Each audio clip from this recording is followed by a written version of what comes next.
Hi, everyone. Welcome back to Downtime in the Ring. This week, we have the man, the brand, the king of the lemonade stand.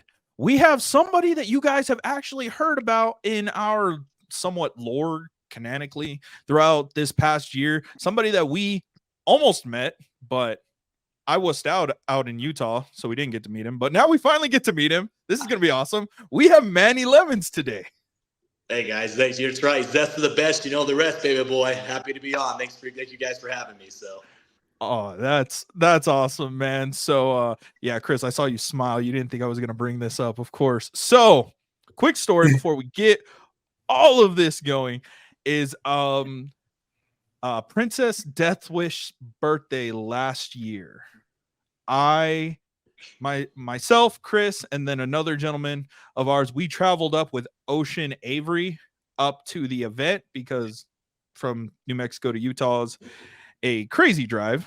And yeah, dude, I'm gonna be honest. I was nervous to walk up to you, dude. I'm gonna be honest. I wussed out, man.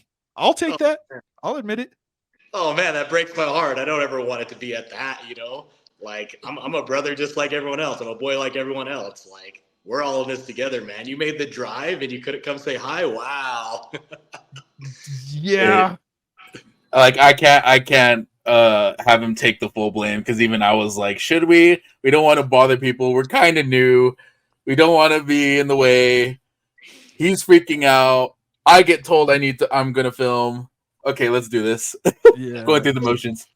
No, I mean I get that. I mean, when you're obviously new, you want to watch your P's and Q's, but I mean, at the same sense, the biggest thing of you guys coming out and getting out there is the networking aspect. So trying to talk and communicate with everyone, especially if you guys are just getting new into it or whatever. Like Yeah. that's the biggest thing, man, is the network. It's not about who you know, it's about who knows you and will venge for you. And that's pretty much been my career in a nutshell. So Oh yeah, now I can't wait. Now I'm super excited. When phase one comes, man, we're getting a selfie. I'm super hyped, bro. I can't wait. heck yeah, let's do it, man. I'm excited to come back to New Mexico, man. It's been since 2019, I think it's since I've wrestled there. And I love New Mexico. Like your guys' fan base is there is amazing. The audience is always engaging. They're very friendly. They always say hi. It's a good place to be. It's one of the best audiences to perform in front of. Like still to this day, one of my favorite crowds. So You know what? I have to agree with that. Honestly, it's weird because nobody would ever, peg like New Mexico to be a big wrestling state, but it's growing and it's getting better each time. And it's just, we're very grateful to finally have wrestling thrive after, the ups and downs and some promotions coming up, trying their best and just not being able to make it. We're super excited overall. So, we are happy to have you at phase one. I'm super excited. What's one thing that you're looking forward to when you come back here?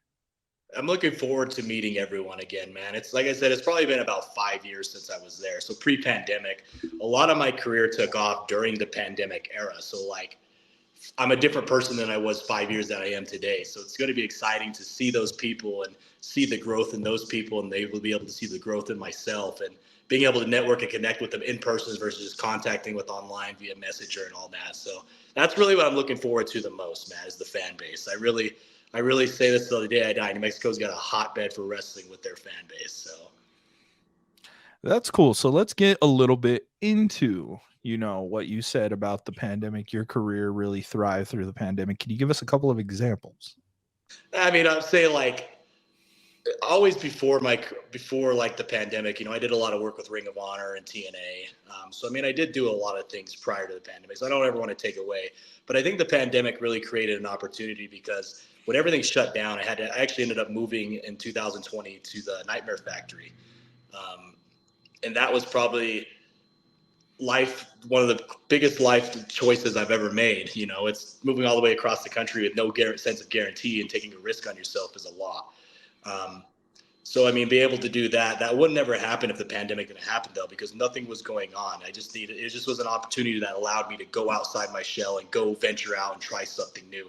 But it really created that Atlanta journey, although obviously the purpose of me going to the Nightmare Factory was going to go train and, try to get a job at AEW. that didn't work, and that's okay because it opened up these other top opportunities for me, where I actually ended up working for TNA for about a year. I'm doing right now a lot of extra work with WWE.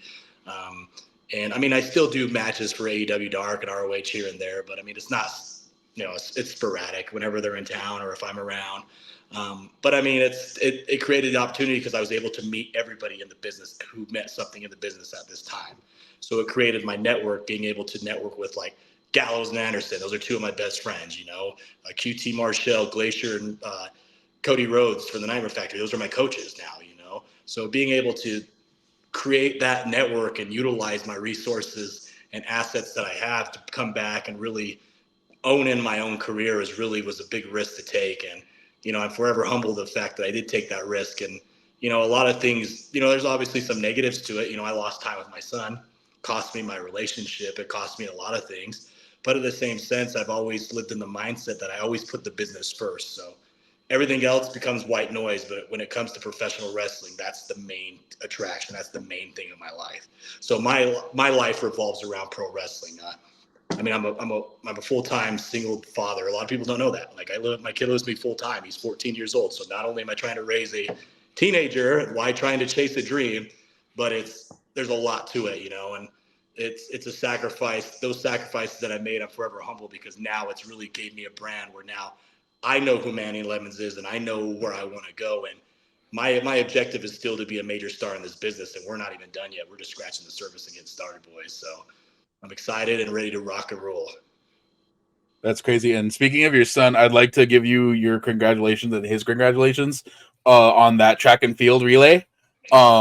Yeah, like you had posted on your Instagram that he is the fastest 8th grader in the state of Utah. Is that correct still? 100%, man. I mean, it's funny too, because we're football guys and he's a basketball guy too, but like track and field was always like just more for like when nothing else is kind of going on, staying active. But I mean, he went in the mind. I remember I sent him a text that day, and it's always refer back to that Tom Brady quote where it says, "Fish don't just jump in the boat." So I texted him. I said, "You want to make history by yourself, kid? Fish don't just jump in the boat. Go get it yourself, man." And I think through my legacy and what I'm able to accomplish and what I'm able to show him was probably the greatest lesson in fatherhood, because it showed this kid he can go after his dreams and aspirations. He can go be who he wants to be, and no one could tell him otherwise other than himself. We limit ourselves as human beings, and I think we all have the opportunity to do what we want to do and say what we want to say. It may not happen overnight. It may not happen right away, and that's a lot of people's problems is they want that instant satisfaction. But like I said, I've been a father for 14 years, and I'm not the greatest father, but I've obviously done something right where my son is thriving in school. He's thriving in athletics, and he's really, in the next 2 or 3 years, he's going to be one of the top prospects in the state of Utah, probably in the country. Like you can see it already. He's hungry for it. He has a desire to be it. And that's awesome to see. And I love to see that. And I'm so happy for him, That's good. That's good. That's so cool. Thank you for compliment, though. Thank you for, giving congratulations on that. It's really cool. And I like to put it out there too, because, like it is the coolest thing in the world is being a dad and being able to share his accomplishments and share his dreams. Like it's a cool thing, man. We're all in this together and we can all share each other and get each other over. Then that's what we need to do, So quick question on that though. So as far as regarding to being a father, are you getting prepared, or are you kind of just taking it day by day, enjoying the sun, kind of just like do it, like taking it nice and slow, or like are you preparing for yourself for that question of as like you're a pretty notable wrestler and your son's probably like, hey, that's my dad, he's worked for AEW, WWE, and all this stuff. Are you gonna prepare yourself for that one day when it's like, hey, it's not that's my dad, that's my son? Yeah, we're getting pretty close to that, man. Like it's like I said, he just barely graduated from 8th grade today, so now he's entering the high school academics. And this is the exciting time of our lives as parents. We wait, like as a dad, we wait for our kids to get to this era where they're ready for sports, and it really matters now. Like this is crunch time for him, and he's going to really turn a lot of heads, and I'm excited to say that. I'm like, yeah, it's happening right now. That's my boy, and I'm proud of him, and vice versa. Like he's proud of me, I'm proud of him, and that's really what makes this bloodline so special, because it's like we're in it together, That's so cool. That's awesome. I like your mentality, man. I like you're very humble for, you know, the opportunities that you have had, and like you said, you know, a certain good brothers are your best friends. It's a certain world champion right now who took 2 years to finish the damn story was your coach. Like you know, you're very humble. I enjoy that, man. I could just sit here and listen to you for hours, honestly, dude. It's weird because it's like I've been doing it for so long, and people are always like you said, when you guys were like, "Oh, I don't want to go say hi to him," it's like, please, man, like I'm still me. You know what I mean? Like I've not reached superstardom level. I'm getting there, and that's the goal. That's where we want to do it. But I mean, at the end of the day, I don't forget where I came from. You know what I mean? Like New Mexico was one of the reasons why my career survived, because I left Utah wrestling and New Mexico opened up their doors, and I was able to wrestle there monthly with DWO. You know, so like it really. We're, like I said, man, we're all in this together, and like I'm human just like you guys, and I appreciate your guys giving me the accolades and the accomplishments. But at the end of the day, like I'm me and you're you, and we're human beings. Let's take care of each other, you know. Yeah, I agree. So let's get off the human thing and let's talk about devotion, because I did a little research. It says that you are the owner of Devotion, correct? Unfortunately.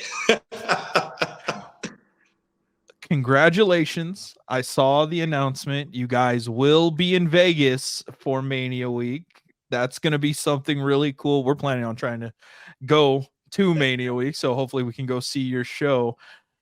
Can you give us a little insight? Because you really haven't said much on it. What, you know, do you know a venue? Do we know exact times? I don't even care what. Like, I just want to scoop, man. Yeah, for sure. No, I appreciate like that was one of those things, as an opportunity that kind of presented itself, and it kind of landed in my lap. It's not like I went out looking for it, you know. Um, I will give you guys this. It is going to be on the Friday. What is it? The 18th is the day before Mania, right? The Friday, yeah, Friday, April 18th. Yes. Yep. So it'll be Friday, April 18th at 3 p.m. That's what time we're slotted to be on. So we got a good time for the weekend, because usually Friday, that's like right before SmackDown, right before the Hall of Fame. You know, wrestling's going to be going on all week, but like there's going to be wrestling fans all over the place, and that's our target audience. And half our fan base is already going to. I was amazed with the reaction we got of all our fans saying, we're going to be there, we're going to help and support, you know. So that was really motivating to really lock in the deal even more, you know. So it was like, yeah, I mean, as far as any like information at venue or not, I don't want to give that out too yet, but like, or matches or whatnot, but we're cooking a lot of things for that weekend, man. Everyone in the world's going to be at WrestleMania in Vegas. So you never know who's going to show up and what we got up our sleeves. Oh my God. That's bad. Call on. Oh my God! One of the coolest match types.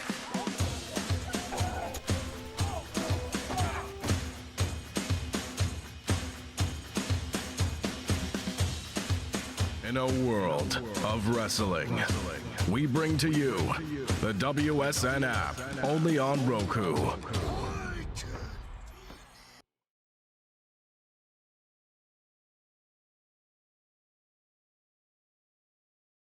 Oh, Mania Weeks is going to be one of the coolest things, and I can't wait to go see Devotion Wrestling going there. So, you know, how does it feel? You know, you're still trying to reach that stardom, but you're also the owner of a company. How do you manage all of that? I think one of the best advices I ever got early on was kind of from, I want to say it was from like Bob Evans and Kevin Kelly, was like, be a jack of all trades. So you got to be an asset in all fields, you know. Like, for example, like, yeah, I own a company. I know how to book a show. I know how to run a production. I know how to, you know, hit the sound, hit the music. Like, you have to know everything in order to be the boss of the company. I'm not the best editor when it comes to video. I'll never take credit in that. That's all my guy Trent Hunsaker. He's a diamond in the rough. But you know, you got to know everything, you know, being an agent the matches, training the guys to get them ready, you know, like just being a jack of all trades and being an asset. So that way, when a bigger company looks at me, they're not just looking at Manny Lemons, the wrestler, they're looking at Manny Lemons, the universal guy who could do multiple things for us, you know? So you kind of open up the box more, and you have more opportunities come because you could do more for a company. You know what I mean? I always tell my students too, like, you want to start becoming bilingual, because that opens up a door for a different audience, and it creates means you could do more. You know what I mean? Like, for example, if they have to choose through two people and one person can speak Spanish, the other person can't, they're going to go with the guy who can speak Spanish. You know what I mean? That's just the reality of it, because he's universal and they could do more for him, you know? More bang for your dollar, if you say. But I mean, I think that's just business in general, not just wrestling, you know? Like, just knowing your, knowing your audience and knowing your environment of what you are and trying to sell, and just put on the best possible product, either in sales or wrestling or whatever that may be. Okay, yeah, I'll agree with that. You know, it's so weird to have the name Manny Lemons, and that's something that's just gonna eat away at me. Where did that come from? Because when we interviewed Ocean Avery, which you guys can check in like 2 past episodes for phase 1, he said that you are just a guy who holds a bag of lemons. So I want to know, and I think the world wants to know, who's Manny Lemons? Manny Lemons, he's the zest of the best, you know, the rest, the man, the brand, the king of the lemonade stand. You know, my backstory, the thing is like a lot of people, I can answer that with my backstory, man. Growing up, I had an older brother who always would dare me to do things just to like, so I could hang out with his friends and be cool. I'd always be the stupid kid that would try stupid things like give the spatula or jump a fence or chug a hot sauce. One day he dared me to eat a whole lemon, and little did he know it became my kryptonite. Bite the sour and get the power, baby. Bite the sour and get the power. I love that. So those lemons, the lemons that I hold in my bag, that people always say that, it always kills me. But I mean, it's not my job to correct people if they don't understand it. You know what I mean? The casual viewers and the audience and my fan base know who I am, and I could get myself over on a casual viewing audience any day of the week. So when people always say that, it's like me and Manny Lemons and Manny Sliff are the same freaking person. It's just who I am at this point. Manny Lemons is my identity. I was doing a lot of work with Ring of Honor in 2016. When I went to my first tryout there, Bob Evans and Kevin Kelly were kind of my mentors around that time, I want to say. I did the tryout at Ring of Honor as Manny Fresh, which is my first wrestling gimmick. I wrestled as Manny Fresh in New Mexico before too. But when I ended the tryout, they remembered my first name was Manny and I wore a bright ash yellow shirt, but they didn't remember my last name. So during my critiques and, giving the feedback from the Briscoes and Hunter and all them, they were just like, why don't you run with something like that? Why don't you run with Manny Lemons? So after the show, I went to the diner with Bob Evans, and he kind of got me in contact with the guy Richard, who does a lot of logos for a lot of the ROH people at the time, and he created the actual lemon head. So once I seen that on paper, I said, okay, there's money here. We can go with it. Everything else just kind of came together, all the catchphrases, all the backstory. Vince Russo actually helped me come up with my backstory of Manny Lemons on that one, because there was a couple of years ago, I had no idea who the heck I was. I was trying to figure out. But that makes more sense because that was really me. I was a younger brother, always trying to be the cool kid, trying to impress my brother. So when that story stuck with me, because it was real in a sense, and that's what we do, is project real versions of ourselves in our performance in that ring, So how did you tie in with the furry boa and the Hogan weight belt? How did that come to be in your presentation of your character? So I wore the weight belt I want to say I started wearing it in 2018. And the reason why I wore it, because I was really heavy set. I was trying to cover up my stomach. Other than that, that's really the reason why I did it. The boas, obviously, I'm a big Hogan mark. So I took pieces of my character from certain elements of people I like. So no one else was really doing the boa thing. And what's old is new again. Why not try to bring it back and make something out of it, That's true. So it's like, that's where the weight belt, yeah, that just kind of, I try not to wear it anymore too, because I'm trying to get abs. So I'm trying to lose it completely, honestly. So that's the goal. I gotcha.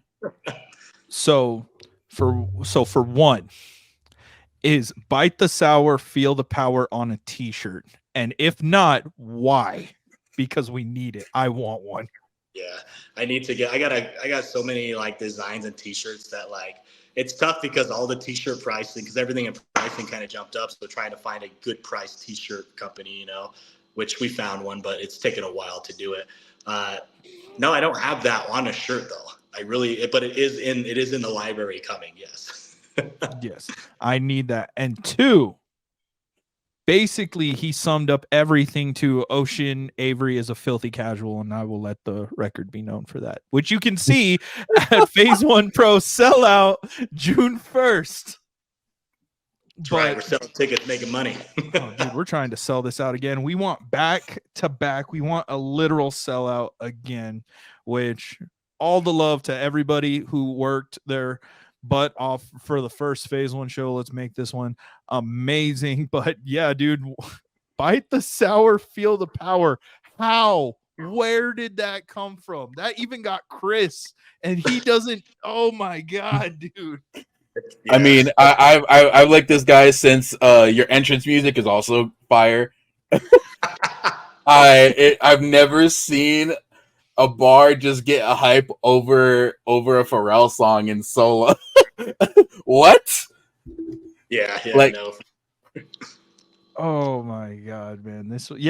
Definitely. It was interesting because, like, going back to that show, I have known of you, but I didn't know a lot of your matches, but we were informed, like, yeah, that's Manny Lemons. And I was like, oh, Impact. Okay, that's horrifying right there. And you were just chill, standing by the bar, and I was like, I can't do it, dude. But got a lot more confidence now since we've been in this business a little bit longer. So definitely we're going to be excited to see you, man. Heck yeah, man. And that's all it is. Confidence is key, man. So even if you're not confident, fake you're confident. You know what I mean? Fake it till you make it. I know that's garbage advice, but it is when you first start. Like, you want to act like you belong at the dance. You know what I mean? So very true. I feel like you also were presented that opportunity with their match with EC3.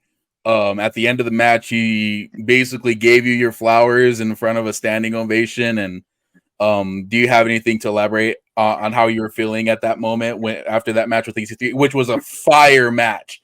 I have to say, if you've never seen that match, Manny Lemons versus EC3 for that title, easily one of my favorite indie matches.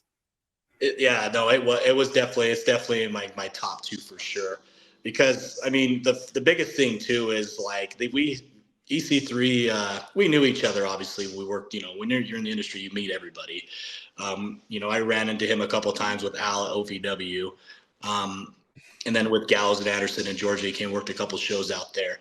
But one of my lifelong fans, Johnny Autism, actually went on a podcast that EC3 was on and asked him if he'd ever wrestle me, and it kind of set the seed there. And that's really, we've been having this almost year-long feud. That was almost a year ago, I want to say, is when he cut that promo. And we've really only wrestled once, but people don't really realize that because we've been able to keep it entertaining that whole time, But that opened up the door to have that. So when they had the match, for probably the oldest and most prestigious championship in the history of our industry, like that alone is cool. Not very many people can say they've been in a world championship match. You know what I mean? I've been in two of them.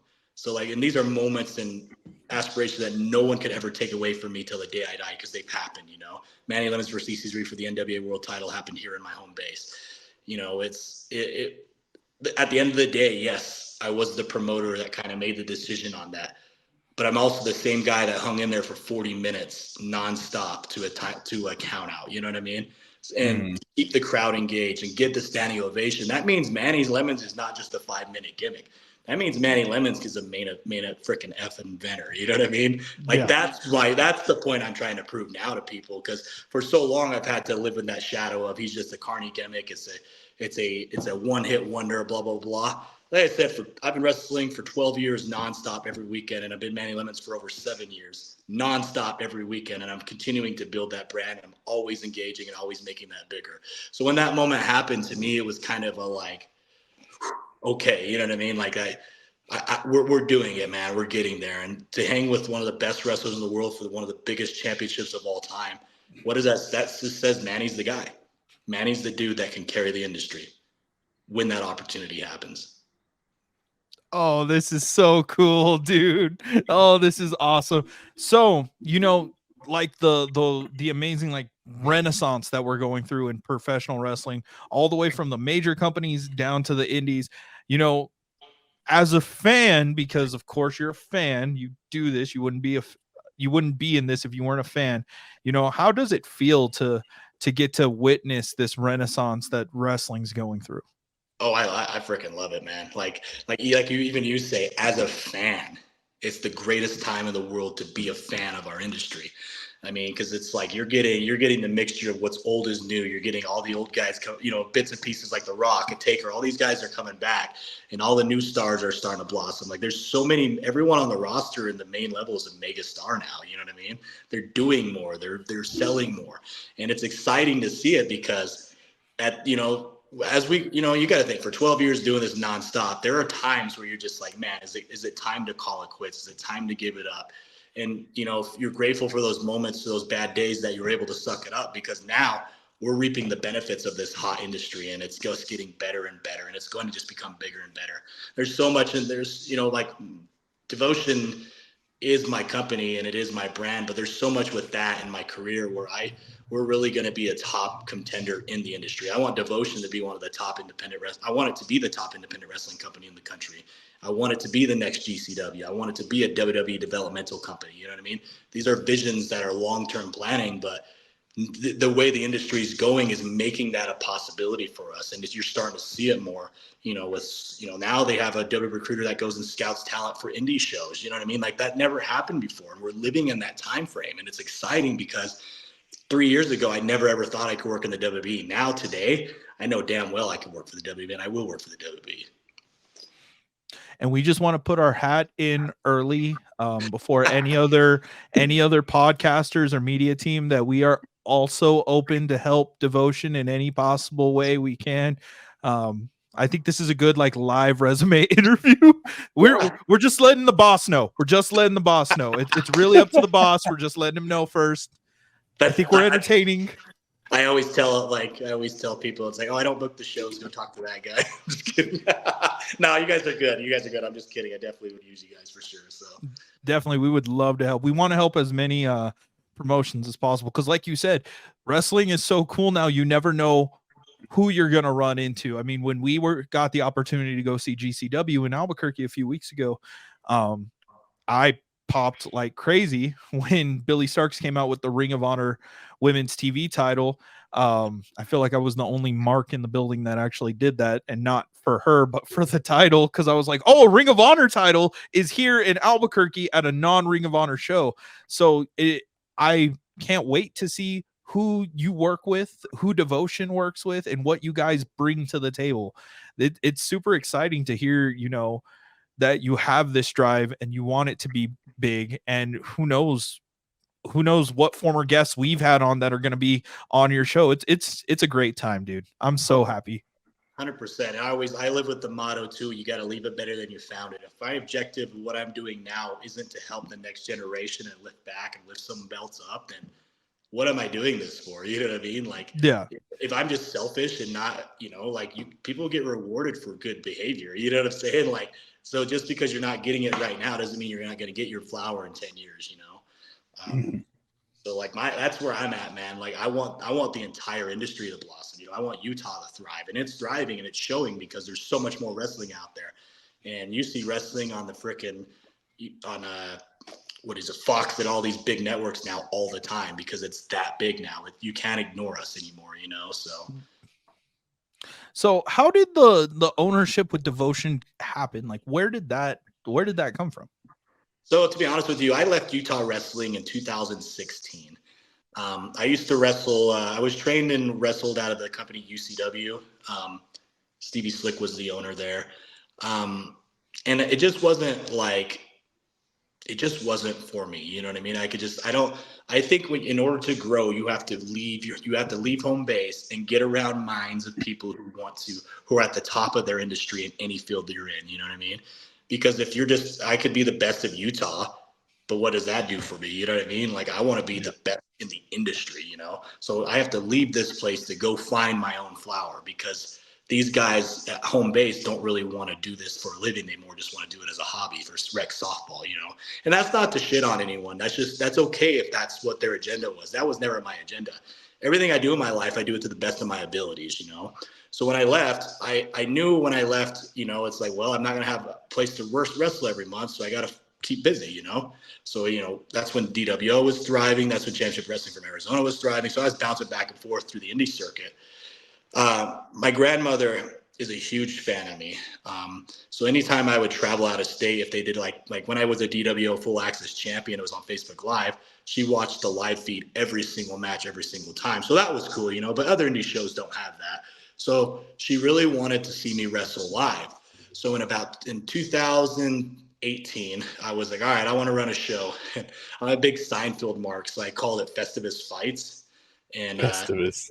it was supposed to just be like a one and done show because it was on the same day as Festivus too. It was like so close to Christmas, and that's why it all worked out perfect. But when I booked the show and the audience, I mean, we almost drew 100 people on our first show, but you could feel the community needed something here. They needed something different. So when I ran the first show, the venue come to me like, hey, if you run more shows, we'll give you discounts. Okay, well, let's run another show and just see what happens, you know. The next show was in January of 2019, and we actually had Sefa Fatsu, Solo Sokoa out for that show. Me and him ended up tagging against one of my former friends of Vig and Big Guns from Justin Andrews from Colorado Springs. That show ended up drawing almost 300 people, and it was like after 2 shows, you're already able to pull that numbers, which means there's something here. So the decision was, I got to give her my flower because at that time I was with the lady. Her name is Rekka Tahaka. You guys may have seen her on AEW. But me and her were together, and we were living together at that time. And she basically said, well, if you're going to do this, you're going to train me. So once she wanted to be trained to be a wrestler is actually when I said, all right, let's go all in on this promotion thing. And then the school started following. But the biggest thing was to just really wrestle in front of my grandmother. That's really what was the main objective, because she wanted to see me wrestle live. And obviously, if I'm always out of state, she doesn't leave her house, so she's not going to go anywhere else to see me, you know. So that was really the big objective there to start the promotion. And I think now just why I've kept it going for so long, because we've continued to grow and continue to build, you know. And you just see you see the light at the end of the tunnel, man. You see what the potential of this promotion and what this school could be, because the industry is freaking hot right now and it's an exciting time. Everybody love your grandmas. They'll get you through the toughest times and make great things out of it. Remember that. I got to put her over, man, because like really, like there was a time in my life in 2018 where, like I said, like I wanted to give it up. I got fired from my bank job. You know, that's my background is bank. I got fired. Had to go into and eventually sell my house, but I was in a dark time, and she just kind of looked at me and said, when are you going to wake up? And that conversation has always stayed with me. And we talk about it today. I was like, if I didn't have that conversation, then none of this stuff probably would have happened, because I was in so low that the one person who believed in me my entire life basically said, wake the fuck up. You know what I mean? And really turned the whole ship. And that's where I was like, okay, we got to run the promotion. We got to do all the other things. You know what I mean? Everything kind of came with it, you know? So in 5 years, when you guys get your own like Triller TV Plus deal to run devotion shows, the first one just needs to be like, thank you, Manny Lemon's grandma. That's it. That's all it needs to say for the first show. Yeah, it's funny because her and my dad have kind of become characters of the product. So like they walk in and they kind of get a clap and stuff. And that's humbling to me because like they, you know, like they're a part of it and they're helped to build it. And they built, you know, they were 2 individuals who felt me more than anyone in the world, you know, are my dad and my grandma. So to have them get their flowers along with mine, it's a humbling feeling and a humbling thing to see. Does she also have a gimmick name too? No, she didn't want one.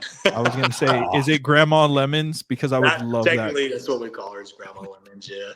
And then your dad, so it'd be like Papa Lemons. That's yeah, Papa Lemons. We call it Big Papa Rob. So Big Papa Rob, I like it. That was his wrestling. It's funny because like whenever we'd wrestle in like my living room as a kid, me and my brother, that was my dad's wrestling name. So I basically told him, like, you don't get to change it. Like now we're doing this for real. You're really this character. He's okay, you know, like he comes out in the Boomer Sooner gear because he's a big Sooner fan, you know. So. Oh no. Yeah. Oh no. That's his team, so you know. Yep. My team.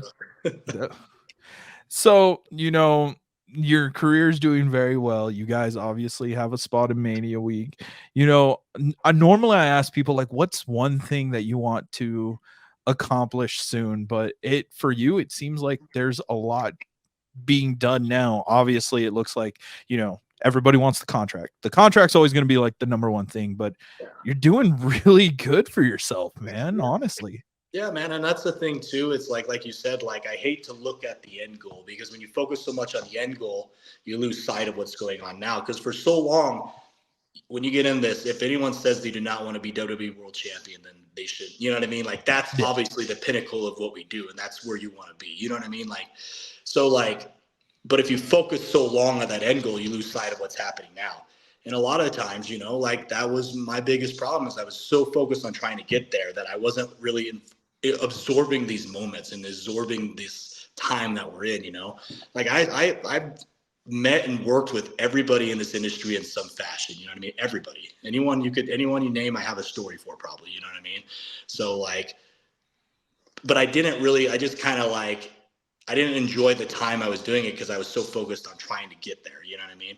So like when those things were happening and you lost sight of it for a second, you know, like my Impact run went like that. And I wish I took that more serious. You know what I mean? Because I thought it wasn't going to go away because I had friends with people there who were higher up in the executives. You know what I mean? So like you just really don't know, you know, and you got to live with the moment, enjoy the moment, then work to the next moment, you know? So, but I mean, obviously I will become a major star in the professional wrestling business. It may not happen today, may not happen tomorrow, and it may not happen in 5 years, but we're going to get there, you know? Do you have any cool Scott D'Amore stories? We're big Scott D'Amore stands. Scott's my boy, and Scott's really the one who gave me the opportunity at Impact, you know?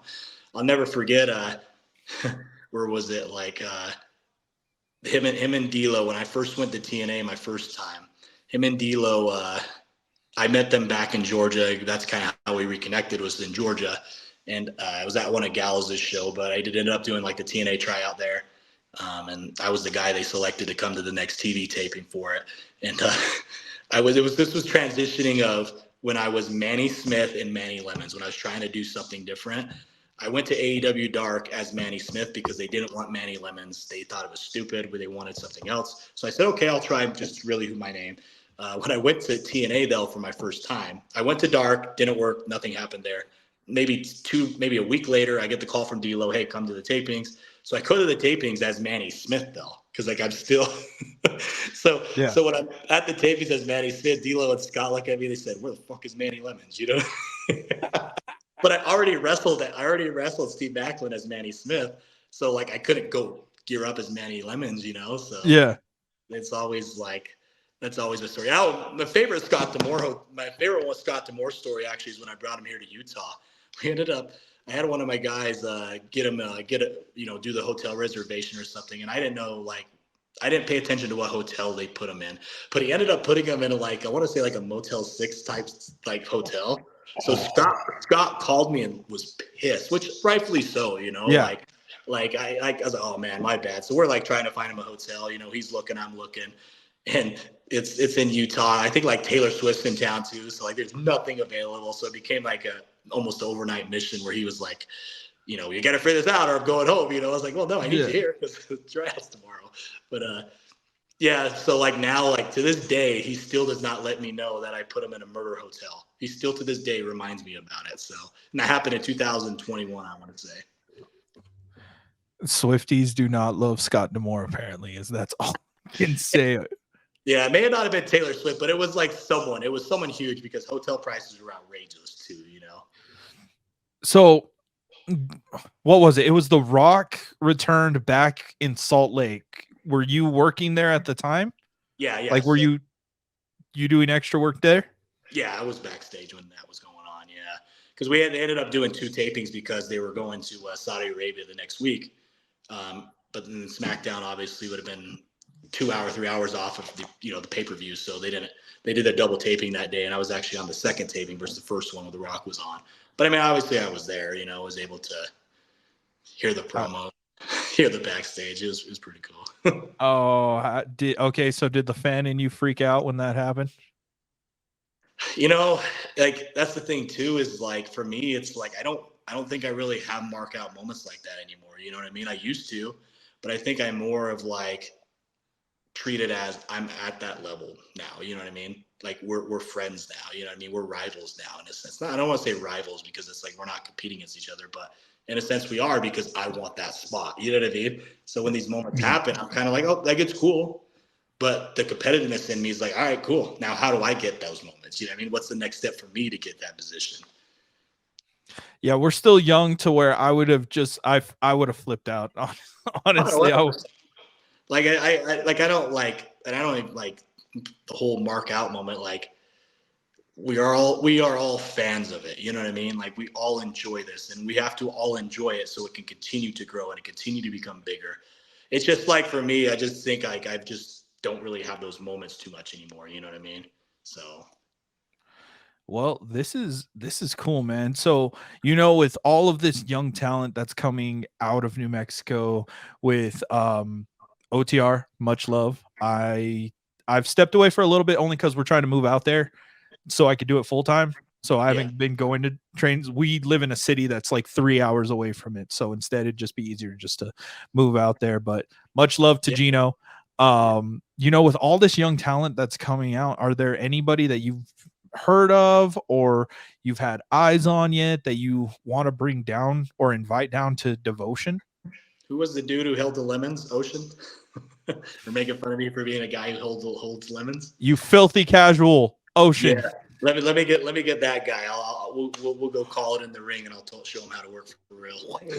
Oh, I'm sending him this. Oh, this is gonna be great. I'll show him how gimmicky I am too. You know. We're gonna go to Broadway an hour on the fly. Oh no! Oh damn. no! I'm all for it. No, that's the thing is people don't think I can work, bro. I can do anything. Like I know how to work. I know how to just call everything now. You know what I mean? Like that's all I do. Like if I sit there and plan a match and I plan a spot, and that spot doesn't happen because we're time constraints. Then what do I, then what do you do? You're so worried trying to hustle through your shit to get to your next spot versus enjoying the moment, letting it happen and letting it marinate. You know what I mean?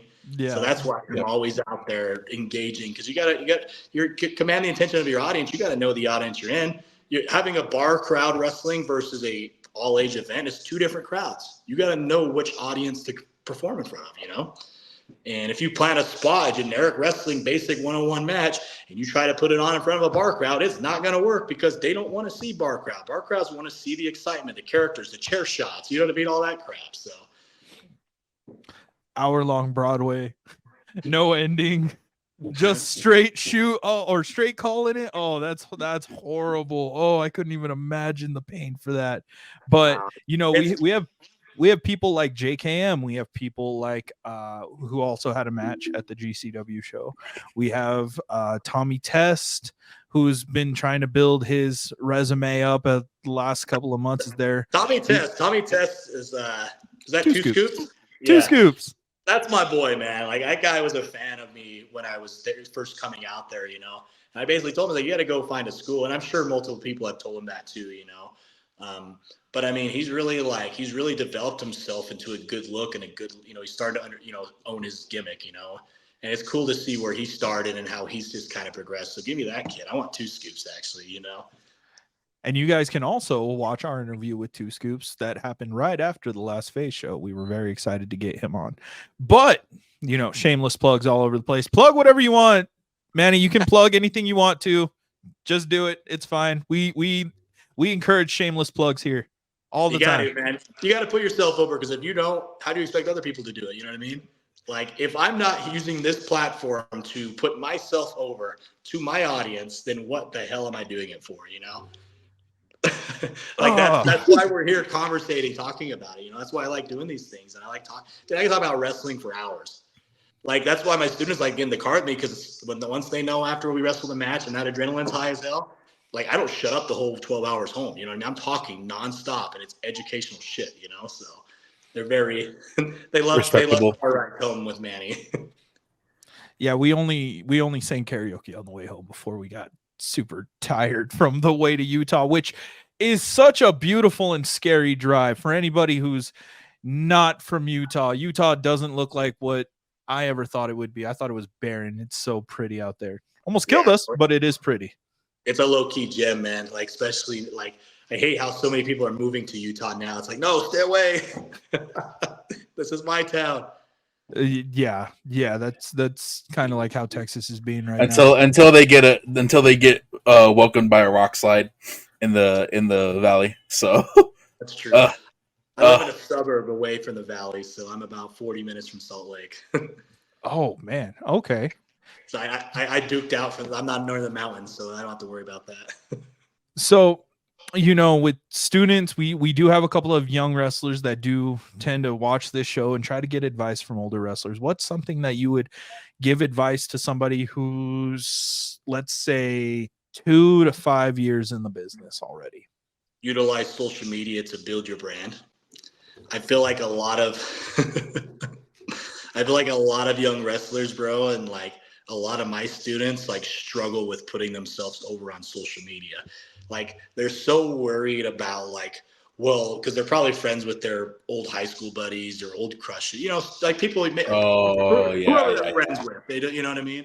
Like they just don't know how to do it, and it's like the social media gives us the platform to be superstars today. You know what I mean? So like I post all the time.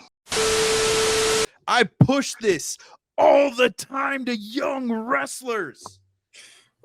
Use it. And the thing is too, it's like whatever school they go to too, or it's like you got to utilize who your trainer is too. Are they doing it? You know what I mean? Like it's like you got to lead by example too. Like the leaders of this generation. And I feel like now that I'm starting to become a leader of it, like it's my job and due diligence to pass that along. Like I vlog all the time, and the reason why I vlog all the time is because the most uncomfortable thing in the world is holding a camera to your face like this and trying to talk to it and watch yourself talk. Once you can break that uncomfortability, conversations like this are easy, like freaking I get a lot of feedback from, I'm a single guy. So a lot of women are like, well, you're just cocky. It's like, no, I'm confident. I'm confident in who I am. And if that offends you, then you're obviously have insecurities because I'm just being me. I'm the most humble. You guys say I'm the most humblest dude in the world. This is how I really am, but like my presence and what I do and what I wear, a gold chain and stuff. Sometimes people get that wrong impressions. I don't give a shit what people say about me. That's why I'll post all the time and I always put myself over. And I know all these people are watching and these people are seeing it, whether they like it or not. It's still being viewed. You know what I mean? So social media is big. Get it and just get out and work wherever.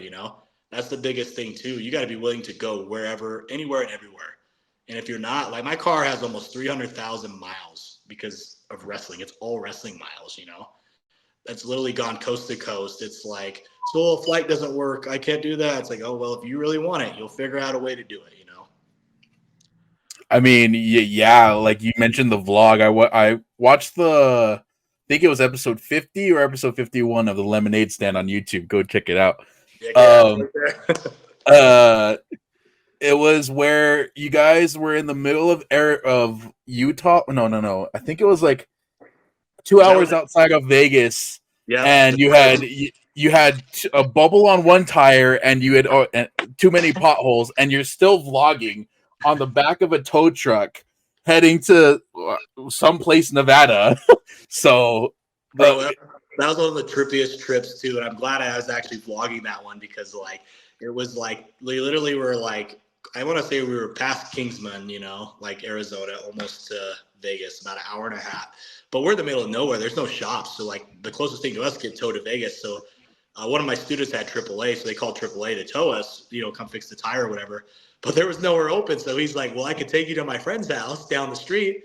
And we're kind of like, well, we don't have a freaking choice. So we'll just kind of go with it, But they took us we start going down the highway. We take a right to this dirt road. And it's just like, we start entering like these beat up trailer home area, and you're kind of like, oh man, it's kind of sketchy, We literally pulled up to some dude's mobile home, and literally the guy dropped us off, fixed the tire, we're on our way. But it was still like, it was literally like a beginning of a scary movie is what it kind of was, But like, crazy.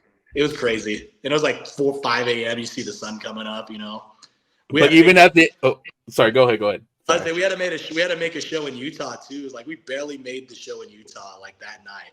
It was crazy. Yeah, and you had mentioned in the vlog too, like, we're kind of outside of this sketchy place that looks like a horror movie, but you were still cocky about it. You said your friend, I forget, he's the one who wears the skeleton tights. Pablo. Pablo, yeah, he's all like, I can still outrun Pablo though. Yeah, I can still. I was like, wow, this guy's a character. I love it. Contingency plans, my guy. Contingency plans in case everything goes wrong. Hey, you got to always think, man, because if you're not always thinking, you're going to get yourself in a situation. So, as we begin to wind down, I'm going to say it one more time. Come check us out at Phase 1 Pro Sellout June 1st. Where can everybody find you? I mean, obviously, we just plugged the lemonade stand, but what are your socials? Yeah, I mean, my socials are very basic, man. At Manny Lemons on Facebook, Instagram, Twitter, TikTok, YouTube. You could always follow Devotion Championship Wrestling at Devotion Championship Wrestling on Facebook, Instagram, Twitter. Maybe we have TikTok. I don't think I gave my boy the job to run our TikTok. He's not done a good job running it yet. So, so don't follow us on TikTok yet. We'll let you know when that one's up and running. But yeah, just the plugs there, man. At Manny Lemons on everything. Okay. All right. This has been refreshing, man. No pun intended. This is awesome. 100%. I can't wait to meet you in person, shake your hand. It's weird. Me and Chris always say it like how everything comes full circle, but you potentially would have been our first guest after that Utah trip, but we both chickened out. So now we're finally getting to actually have a sit down with you, and it won't be scary the next time we see you. That's right. Exactly. We'll have a good time in New Mexico, man. Oh yeah. I can't wait. I can't wait at all. So remember, ladies and gentlemen, you guys can follow us on YouTube at Downtime in the Ring, Spotify, Apple Podcasts. Remember to give love to the WSN, the Wrestling Society Network, for making us the official podcast. TZ's Table. He just announced his next guest for his album release, which will be Shane Taylor. That'll be amazing. June 23rd in Orlando. Remember to get your tickets, and you remember to use the hashtag tag me in, and you can message me or Chris or anybody on the Downtime in the Ring team if you guys just need to vent. We understand, and we're still in Mental Health Awareness Month, and we want you guys to enjoy this ride as much as we do, but burdens happen, especially in professional wrestling. You never know what's going to happen. Sometimes your car breaks down and you get sent to the scene from the movie Wrong Turn. So you never know what's going to happen. Or a landslide happens when you're trying to travel to Utah. So we're just hating on Utah a little bit, but try to kill us. But we hope you guys enjoyed this episode, and we will see you in the next video. Thanks for having me, guys.